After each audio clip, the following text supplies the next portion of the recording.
যাকে ভালো রাখার জন্য আপনি সর্বোচ্চ চেষ্টা করবেন, দিন শেষে দেখবেন সেই মানুষটি আপনার মন খারাপের কারণ হবে।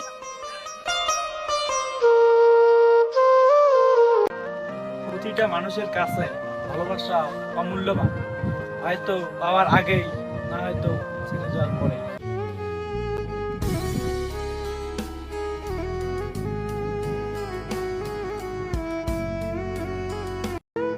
এই দুনিয়াটা অনেক আজব।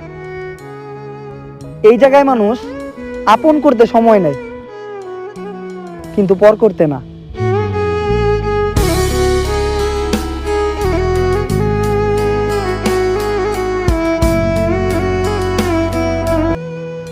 ভুল মানুষ দিয়া শূন্যস্থান পূরণ করার চেয়ে শূন্যস্থান শূন্য থাকাই ভালো।